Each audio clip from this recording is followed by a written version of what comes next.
Sponsored by Tata 407 mini truck.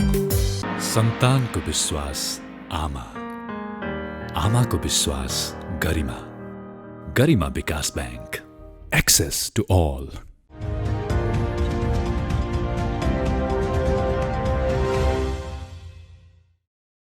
दर्शकवृन्द नमस्कार।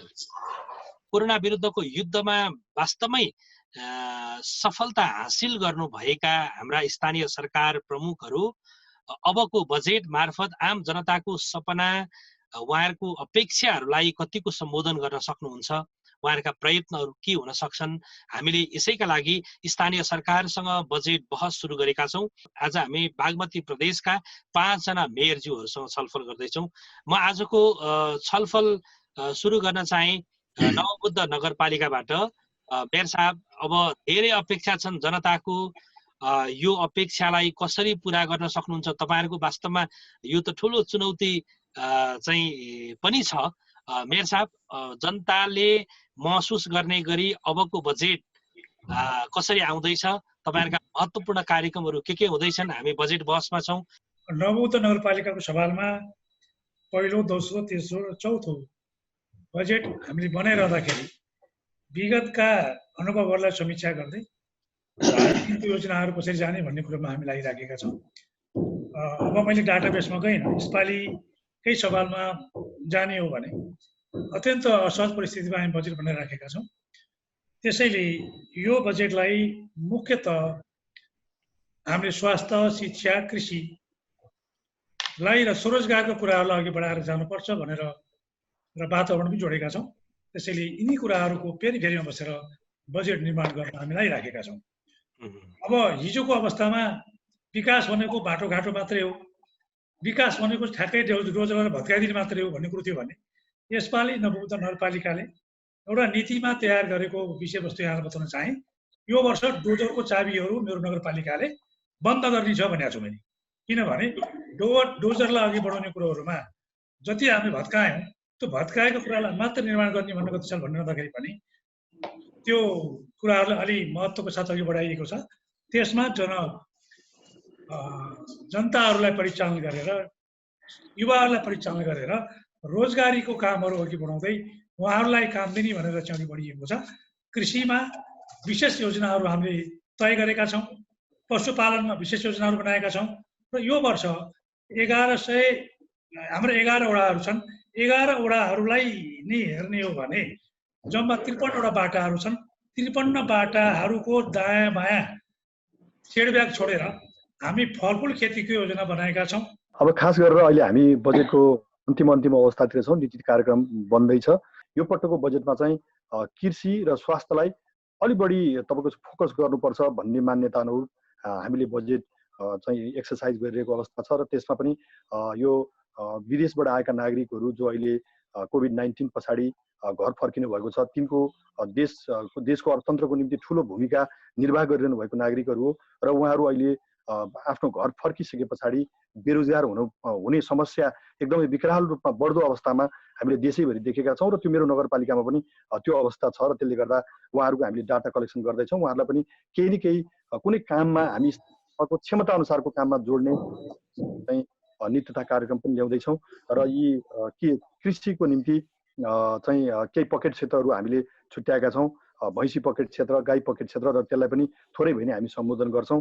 र अर्को सबभन्दा ठुलो कुरा यो पालुङको तरकारी, महानगरपालिकाको तरकारी, खास गरेर मेयर साहबहरूले बुझ्दा पालुङको तरकारी भनेर निकै पुरानो बेलादेखि चलिरहेको तरकारी यो पटक हामीले सबै कुहिएर फाल्नुपर्ने अवस्था सृजना भयो र किसानहरू एकदमै आक्रान्त हुनुहुन्छ। उहाँहरूको यो काउली र मुला बन्दा अहिले पनि बन्दा 2 रुपियाँ किलोमा पनि बिग्रेको अवस्था छैन।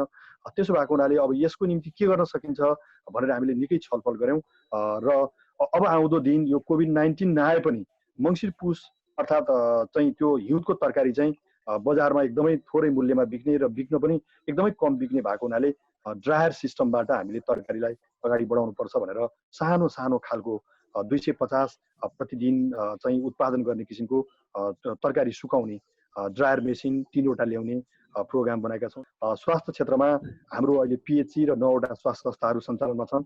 अब चाहिँ हामीले सङ्घीय सरकारबाट 200 चान्चुन स्वीकृत पनि भएको छ। मलाई लाग्छ थाहा नगरपालिका पनि त्यसमा परे जस्तो लाग्छ, मैले बुझिरहेको छु र त्यसको डिटेल्स आएको छैन। तथापि यदि परेको रहन्छ भने पनि हामीले पिएचसीमा त्यो किसिमको पूर्वाधार हामीसँग छ र त्यसलाई 15 सयको 24 घन्टे तपाईँको चाहिँ सेवा प्रदान गर्ने गरी अस्पताल चाहिँ प्रस्तावित 15 सयको अस्पताल विकास गर्ने गरी अहिले जति क्वारेन्टाइनहरू हामीले बनाएका छौँ त्यहाँ अस्पतालमै प्रयोग हुने किसिमको सामग्री अहिले हामीले खरिद गरेका छौँ र त्यो यो कोभिडको अन्तपछि अर्थात् साउन भदौ लागेपछि हामीले अस्पताल पनि सुरु गर्छौँ र त्यसरी अगाडि बढाउने चाहिँ गरेका छौँ। र अर्को विद्यालयहरू आवासीय विद्यालयहरू नबनाइकन हामीले एउटा शैक्षिक सुधार गर्न नसकिने अवस्था देखियो।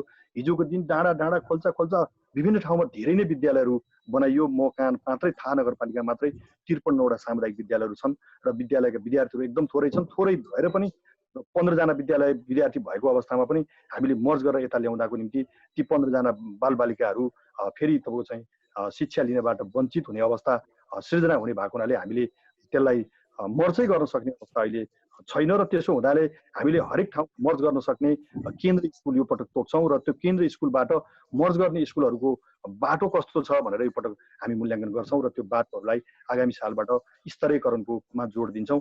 अब कमलामाई नगरपालिका के गरेछ भने कृषिमा आत्मनिर्भर बनाउनको लागि कमलामाई नगरपालिकाले पहिला कुरा तरकारीमा आत्मनिर्भर बनाउन जानुपर्छ भन्ने अहिले नम्बर 1 यसको मुख्य एजेन्डा यो छ। दोस्रो कुरा कृषिमा बाँझो रहेका जमिन जतिहरू छन् बाँझो रहेका जमिनहरूलाई अब हामीले कृषकलाई नगदै पैसा अनुदान होइन कि प्रविधि र प्राविधिक यो दुईटा कुरा कृषि खेती गर्छु भन्ने मान्छेलाई त्यो चिजको उपलब्ध गराइदिन्छौँ हामीले। यो नगरपालिकाले स्वास्थ्यको क्षेत्रमा हाम्रो 14वटै वार्डमा स्वास्थ्य क्लिनिक त बनाइन् तर बर्थिङ सेन्टरहरू हामीसँग थिएनन्। त्यस कारणले गर्दा हामी आउँदा 2टा मात्रै बर्थिङ सेन्टर यो नगरपालिकाको स्वास्थ्य केन्द्रमा थिए भने अहिले हामीले 4वटा बनाएका छौँ भने अब हामी यो साल 3टा थपेर 7वटा बर्थिङ सेन्टर बनाउँछौँ। कमलामाई नगरपालिकामा 105वटा विद्यालय छन् सरकारी विद्यालय। ती 105वटा रहेका विद्यालयहरूलाई जुन नेपाल सरकारको नीति पनि छ र कमलामाई नगरपालिका हामीले पोहोरदेखि थालेका थियौँ त्यसले गर्दा 20 देखि 25वटा स्कुलहरूलाई हामी मर्ज गर्ने अभियानमा छौँ।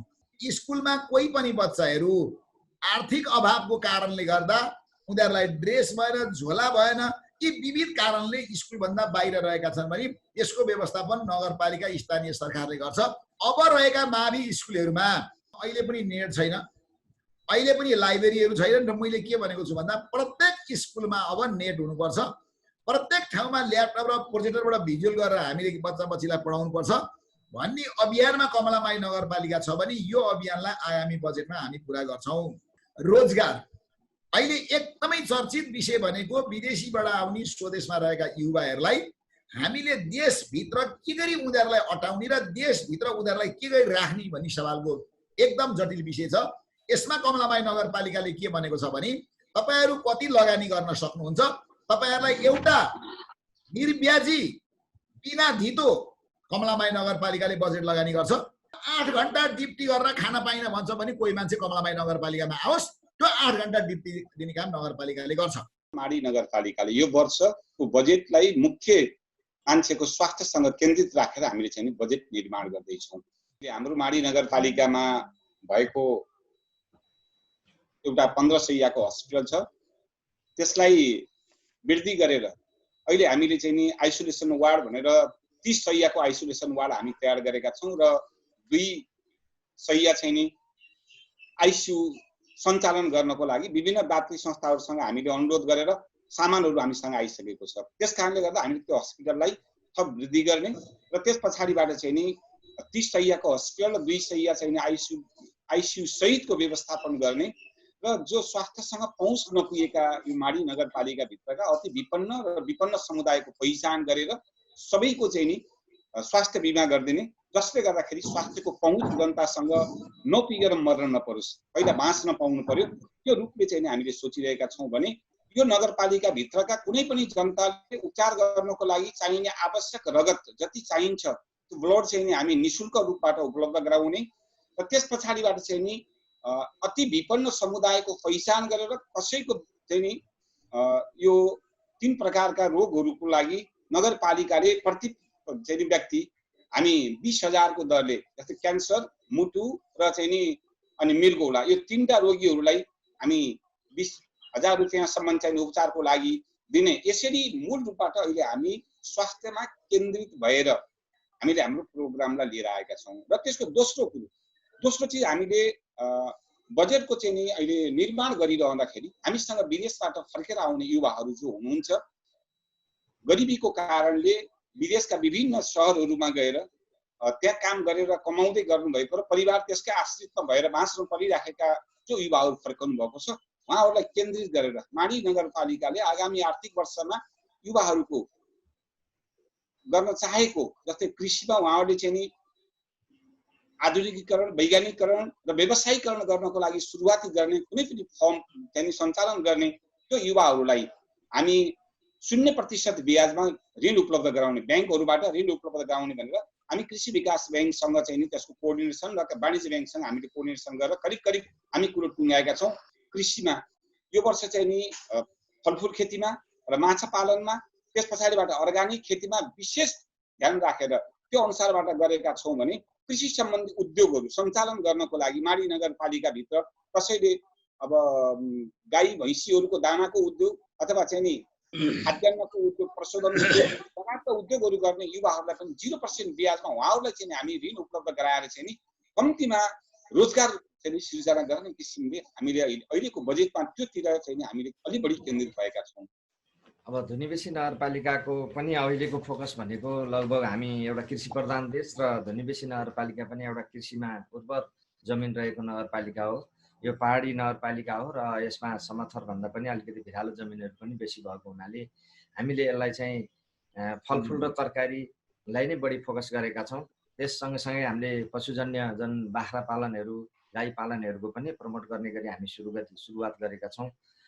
बजेट अब नीति कार्यक्रम हामीले ल्याइरहँदा हामीले ठ्याक्कै फोकस गरेर अब सबै मोडेर हामी कृषिमा मात्रै जानु पनि सक्दो रहेछौँ, किनभने हाम्रा चाहिँ ठाउँमा खानेपानीका त्यत्तिकै समस्या छन्, शिक्षाका त्यत्तिकै समस्या छन्, स्वास्थ्यका त्यत्तिकै समस्या छन्। हाम्रो नगरपालिकामा यो हामी 3 वर्ष अगाडि निर्वाचित हुँदासम्म एउटा पनि एम्बुलेन्स नभएको नगरपालिका, स्वास्थ्यमा आज पनि हस्पिटल नभइरहेको नगरपालिका हुनाले हामी विशेष गरी स्वास्थ्य, शिक्षा र कृषिलाई फोकस गर्नुपर्छ भनेर हामी लागिरहेका छौँ। र हामीले स्वास्थ्यमा त्यसै गरी अहिले मेयर साहबहरूले भने जस्तै हामी यो 15 बेडको हस्पिटल यो वर्षबाट चाहिँ आगामी वर्षबाट सुरु गर्नुपर्छ भनेर हाम्रा भवनका कामहरूको लागि हामी प्रयत्नशील छौँ।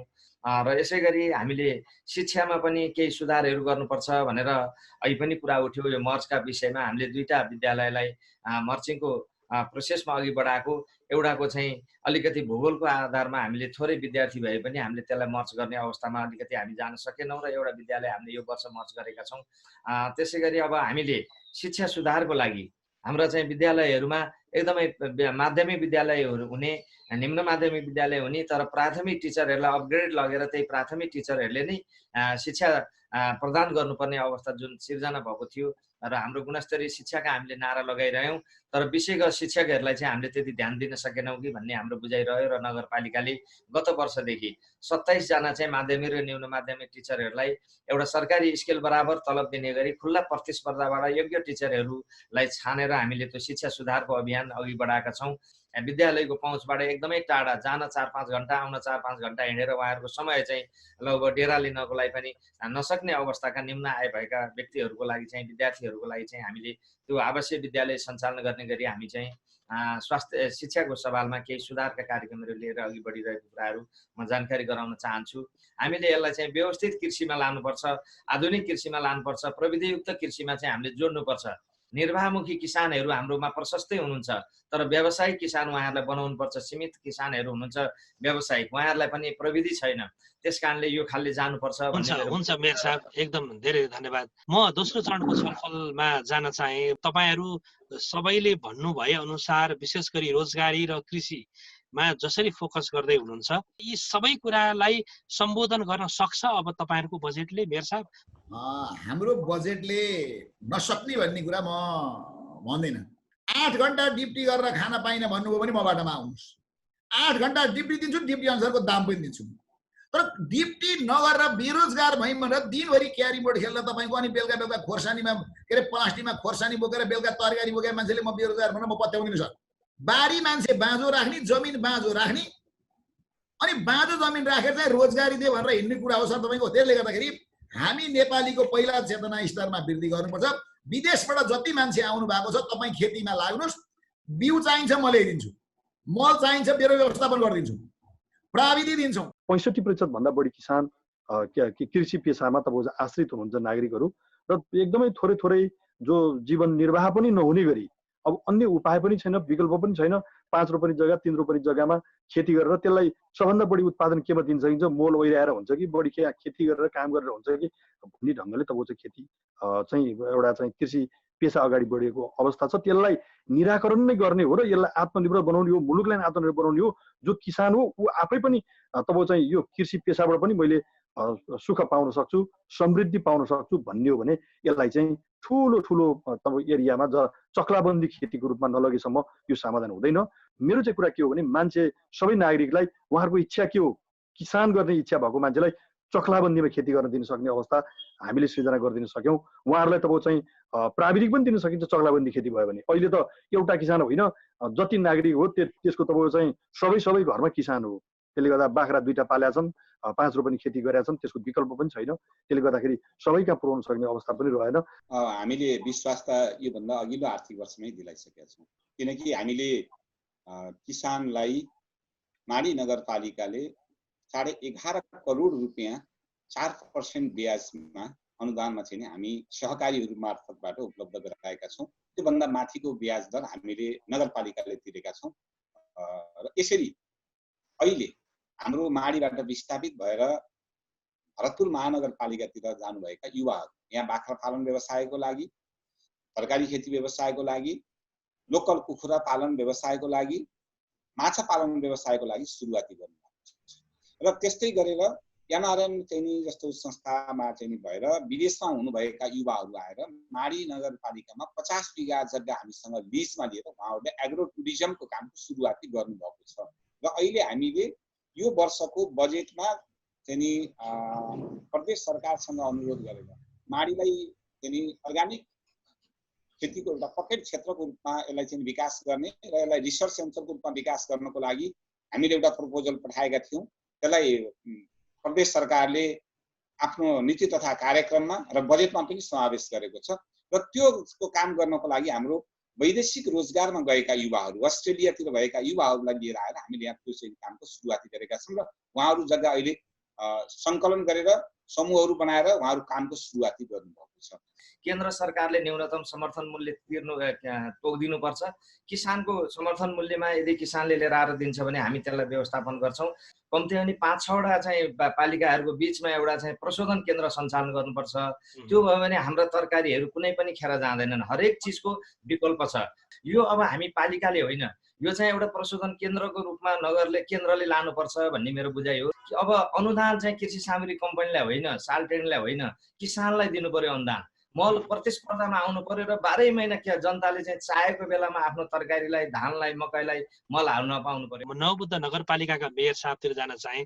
अब उपकरण होइन, अब जनशक्ति हामी प्रयोग गर्छौँ विकास निर्माणमा भनिरहँदा अझै पनि तपाईहरूले जनतालाई खन्ने र खोस्लिने, ढुङ्गा फुटाउने मात्र काम गराउने हो कि उहाँहरूलाई दक्ष बनाएर नगरपालिकाले विशेष खालका त्यस्ता योजनाहरूमा पनि प्रयोग गर्ने हो सर? पहिला त मुहार फेर्न फेस लिफ्टिङको प्रोग्राम हामीले लिएर जानुपर्छ नगरपालिकाले सबैले। अब त्यसमा हामीले नगरपालिकाले चाहिँ के भन्दाखेरि रोजगारीको कुराहरूलाई त्यो नारामा होइन, त्यसैले नगर उद्यम केन्द्र भनेर नगरपालिकाहरूले तयार गर्नुपर्ने हुन्छ। त्यसैले नवबुद्धले नगर उद्यम केन्द्रको रूपमा एउटा विकास गर्ने कार्ययोजना हामीले बनाएका छौँ। पहिला औद्योगिक भनेका थियौँ, यसपालि चाहिँ नगर उद्यम केन्द्रको रूपमा। त्यसको अब यो छोटो समयमा मैले ब्रिफिङ गर्न सक्दिनँ। त्यसैले त्यो नगर उद्यम केन्द्रहरूमा चाहिँ युवाहरूलाई त्यसमा हामी उद्यमी बनाउनुको लागि हामी निश्चित बनाउँछौँ। अर्को कुरो समृद्धि नगर बनाइकनको लागि चाहिँ सिटी अफ प्रोपर्टीको रूपमा हामी जानुपर्छ। त्यो कुरो पनि हामीले यसपालिको योजनामा लिएका छौँ। त्यसै गरी एग्रो टुरिज्म, कृषिलाई टुरिज्ममा लानुपर्छ भन्ने कुराहरू उदाहरण नवबुद्धले गरेको छ। अहिले हाम्रो जुन उत्पादन छ, हाम्रो उत्पादन बेच्न त विदेशमा एकदमै नवबुद्धको तरकारी भनेपछि अहिले विश्वमा हाम्रो धेरै मुलुकमा जाने गर्छ। त्यसलाई हामीले के गरिरहेका छौँ भन्दाखेरि त्यो चाहिँ सिन्धुका ब्रान्ड र नवबुद्ध ब्रान्डको नामबाट त्यसलाई चाहिँ के अरे हामीले जैविक प्रणालीबाट खेती गरेर त्यसको ब्रान्ड लिइसकेका छौँ। त्यसैले पशुमा अब यदि हामीले बिमा त पहिलेदेखि नै नबुद्ध नगरपालिकाको मुख्य पेसा पशुको भैँसी पालन हो, दुध उत्पादन त पहिलो हो। तर के भने त्यो बिमामा हामीले 3-4वटा हिजो गाउँपालिकाले सुरु गरेको थियो भने अहिले 11वटामा हामीले पशु बिमा सुरु गरेका छौँ। त्यसपछि खाद्य सुरक्षा, अब फुड सेक्युरिटीको कुराहरू हामी अघि लिएर गएनौँ भने यो पनि गाह्रो छ। त्यसले गर्दाखेरि खाद्य सुरक्षाको विषयमा पनि त्यो जानुपर्छ भन्ने कुराहरूमा हामी अघि बढेका छौँ। त्यो सबै गरिरहँदाखेरि अब सबै कुरा जोड्ने भनेको कुरो चाहिँ आम्दानी, जबसम्म नगरपालिकाले आफ्नो आम्दानी गर्न सक्दैन, सधैँभरि केन्द्रको मुक्त आकारले गर्न सक्दैन। दिएका बजेट त हिजो पनि आउँथ्यो, आज पनि आइरहेको छ, चलिरहेको छ, त्यो कुरो होइन। तसर्थ हामीसँग भएको स्रोत साधनलाई जोडेर कसरी अब समृद्धि नगर बनाउने भन्नेतर्फ लाग्नुपर्छ भन्ने कुरोमा चाहिँ मैले अघि जोडाएँ। मेयर साहब, हामी अब अन्तिम चरणमा छौँ। मेयर साहब, यो विशेष गरी तपाईँहरूको यो बजेट भनेको तपाईँहरूले कार्यान्वयन गर्ने बजेट यो अन्तिम बजेट नै हो। तपाईँहरूले अपेक्षा गर्नुभएको थियो अघिल्लो बजेटबाट धेरै प्रयत्न गर्नेछौँ कि देखिने प्रयत्न गर्नेछौँ भन्ने थियो, तर त्यो कोरोनाका कारणले सम्भव भएन। अब यो बजेट तपाईँहरूका लागि अग्नि परीक्षाको रूपमा छ। यो बजेटले सन्देश चाहिँ के दिन्छ मेयर साहब? हामीले छुट्टा छुट्टै पोको बोकेर गएर विकास गर्न सक्दैनौँ, तर यो ठुलो कृषिको एउटा चाहिँ कुन क्षेत्रमा कस्तो उत्पादन हुन्छ देशभरिको एउटा सर्वे गर्न जरुरी छ।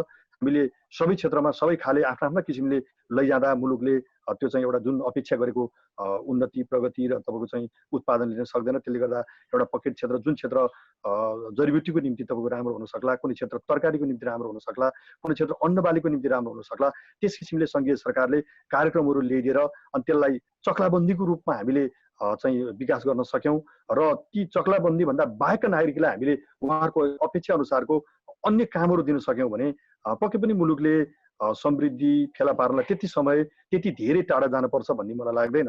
यो कोरोनालाई पनि हामीले सही रूपमा यो लकडाउनको प्रयोग गर्नुपर्छ भन्ने मान्यता नम्बर 1 म छु।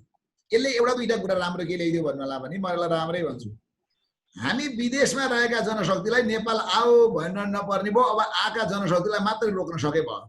अब हामीले आओ भन्नु पर्दैन, उहाँहरू आफै आउनुभएको नम्बर 1। दोस्रो कुरा, हामीले एउटा सिटामोलसम्म गाउँमा नपाउने खालका स्वास्थ्य चौकीहरू थिए, अब हामीले त्यो चिजको निर्वाचित जनप्रतिनिधि भएर हामी आएपछि र अहिलेको युगले गर्दा त्यो चिजको अन्त्य गरेका छौँ, दुईटाको। तेस्रो कुरा भनेको कृषि प्रधान देश भन्ने, तर कृषिको चाहिँ जमिन बाँधो राख्ने मान्छेलाई यसलाई सही रूपमा उपयोग गर्न पाइयो भन्न पाउने भयौँ सर।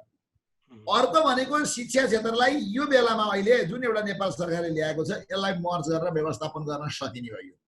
पाँचौँ कुरा भनेको अहिले रोजगारीको जुन समस्या थियो, अघि नै मेयर साहबले नै भन्नुभयो, हामीले के भन्यो भने काहीँ 0% ब्याज दिएर हुन्छ कि काहीँ नगरपालिकाले लगानी गरेर हुन्छ कि खेती गर्छु भन्ने बेरोजगार मान्छेहरूलाई रोजगारी पाऊँ भन्ने मान्छेलाई रोजगारी दिन सक्ने भयौँ हामी जनप्रतिनिधिहरू। यसले गर्दा यो 5वटा कुराले चाहिँ हामीले वास्तवमा विकास गरेका छौँ। हामी निर्वाचित भएर आउँदा माडी नगरपालिकामा 27% घर परिवारले विद्युत पनि प्राप्त गरेका थिए, घरमा बत्ती बाल्दथे। यो असारमा चाहिँ नि हामी माडी नगरपालिकालाई उज्यालो माडी भनेर घोषणा गर्ने गरेर विद्युतको काम करिब 90% सकिसकेको छ। 10% काम अब बाँकी 30 दिनमा सकिन्छ भन्ने किसिमले हामीले सोचेका छौँ र कुनै जनताको घरमा बत्ती नबालेको घर अर्को आर्थिक वर्षमा माडीमा हुँदैन। 1। दोस्रो, हामी आउँदाखेरि माडी नगरपालिकाभित्र 5 ठाउँमा डिप बोरिङ गरेर सबै जनताको घर दैलोमा प्रत्येक चाहिँ घरको अगाडि एक घर एक धाराको हिसाबले हामी सम्पन्न गर्दैछौँ। आगामी आर्थिक वर्षमा त्यो सबै काम सम्पन्न हुन्छ। करिब माघसम्ममा हाम्रा माडीको चाहिँ नि मुख्य हाइवे बाटो पिच र त्यस पछाडि सबै खोलामा पुल हामी सक्दछौँ। आगामी आर्थिक वर्षको जुन बजेट छ त्यसबाट माडी नगरपालिकाले आफ्नै आन्तरिक स्रोतबाट 25 किलोमिटर बाटो, तपाईँ फिता लिएर आइदिनु होला, 24 किलोमिटर 900 मिटर हुँदैन, बरु 25 किलोमिटर 600 मिटर हामी बनाउन सक्दछौँ। त्यो रूपले बाटो निर्माण गर्ने गरेर हामीले प्रतिबद्धता जाहेर गरेका छौँ। अब यो कोरोना संक्रमणका कारणले हामीरा व्यवसायहरू तहस नहस भएको अवस्था छन् भनेर व्यवसायी साथीहरूले पनि हामीलाई चाहिँ कर छुटका मागहरू गर्ने र उहाँहरूको व्यवसाय पनि अब अलिकति धाराशायी भएको अवस्था यहाँ सिर्जना भएको छ र अब यसलाई हामीले कसरी म्यानेज गर्न सकिन्छ, हामी कसरी गर्ने भन्ने तयारीमा हाम्रो यो विषयमा नै लामो होमवर्क भइरहेको छ र व्यवसायी पनि जोगाउनु हाम्रो दायित्व हो र यहाँ हाम्रो नगरपालिकामा यहाँले भने जस्तै आफ्नो आन्तरिक चाहिँ खर्च बेहोर्ने गरी हामीले व्यवस्थापन गर्नु पनि हाम्रो दायित्वसँगै जोडिएको हुनाले हामी दुईटाको बिचमा बसेर हाम्रो छलफलको अहिले नीति कार्यक्रममा हामी छलफल गरिरहेका छौँ। यहाँ भएको न्यूनतम भन्दा न्यूनतम सोर्सहरू के हुन सक्छ भनेर हामीहरू खोजी गर्दै हामी यो व्यवस्थापनमा लाग्ने गरी अघि बढिरहेका छौँ। सबैभन्दा ठुलो कुरो चाहिँ जीवन सुरक्षाको, स्वास्थ्यको कुरो, शिक्षाको कुरो, बाँच्नको लागि उत्पादन, कृषि मूलस्थ जीवन, खेतीजन्य जुन तपाईँको उत्पादनका कुराहरू छन्, त्यसपछि रोजगारीका कुराहरू छन्, ती कुराहरूलाई मध्यनजर गरेर नगरपालिकाले योजना बनाउने छ। हाम्रो दायित्व, हाम्रो काममा आएको जिम्मेवारीलाई भन्ने हो भने यो पुरा गर्ने होमवर्क बुझाएर जानुपर्ने भएको हुनाले हामी अत्यन्त भाग्यमानी, अत्यन्त हामी चाहिँ के अरे यो टाइममा हामीले लिएको जिम्मेवारीको विषयलाई हेर्दाखेरि इतिहासले पनि हामीहरूलाई नबिर्सिने गरी राम्रा नराम्रो कामको मूल्याङ्कन गर्नेछ भन्ने कुराहरू चाहिँ 753वटा चाहिँ के अरे नगर स्थानीय तहले गरेको काम छ। यदि स्थानीय तह थिएन भने यो के अवस्था हुन्थ्यो भन्ने कुरो चाहिँ त्यो चाहिँ के अरे सायद अङ्कलन पनि गर्न सकिँदैन थियो होला। यति मेहनत जस्तो लाग्नु भएको छ सबै साथीहरू र त्यो लाग्नु भएको छ र हामीहरू लागेका छौँ। त्यसले गर्दा अहिले चाहिँ सङ्घ, प्रदेश र स्थानीय तहको भूमिका र निर्वाचित पदाधिकारीको महत्त्व चाहिँ यो कुरोले दर्शाएको छ। स्थानीय तहलाई हेर्ने दृष्टिकोण चाहिँ फरक हुनुपर्छ, प्रदेशको पनि त्यसपछि सङ्घको पनि भन्न चाहन्छु। यहाँहरू सबैजना मेयर साहबहरूलाई अग्रिम बधाई, धन्यवाद पनि यो समयका लागि। दर्शकवृन्द, आज हामीले बागमती प्रदेशका 5 मेयरज्यूहरूसँग छलफल गऱ्यौँ। वास्तवमा अबको बजेट कस्तो आउँदैछ, बागमती प्रदेशका मेयरज्यूहरूले कस्तो ल्याउँदै हुनुहुन्छ भनेर छलफल गऱ्यौँ। यो उहाँहरूको भनाइ सुनिरहँदा केही आशा पनि छ र सँगसँगै केही आशंकाहरू पनि छन्। भलै हिजोका दिनमा उहाँहरूले गरेका प्रयत्नलाई हेर्ने हो भने विश्वास पनि छ र यो बहुत जटिल अवस्थामा आउँदै गरेको बजेटले उहाँहरूको आफ्नो समग्र 5 वर्षको मूल्याङ्कन पनि यो बजेटले गर्दैछ। त्यसकारणले यो गम्भीरताका साथ ल्याउँदै गरिएको बजेट कार्यान्वयनमा पनि उत्तिकै सक्रियपूर्वक लाग्ने प्रेरणा मिलोस्, हामी पनि यो कामना गर्छौँ। र आम जनताको सहयोग बिना यो सम्भव छैन। आन्तरिक रूपमा नगरपालिकाका खर्चहरू आन्तरिक स्रोतबाट धान्न सक्ने अवस्था बनाउनका लागि आम नागरिकहरूको पनि उत्तिकै सहकार्य र साझेदारी आवश्यक हुन्छ। यो सँगै आजको यो बजेट बहस विशेष यति नै। भोलि फेरि हामी अर्को प्रदेशका 5 मेयरज्यूहरू लिएर आउनेछौँ। तबसम्मका लागि आजका 5 जना मेयरहरूसँगै म सञ्चालक शिव अधिकारी पनि आगे माग्छु। नमस्कार।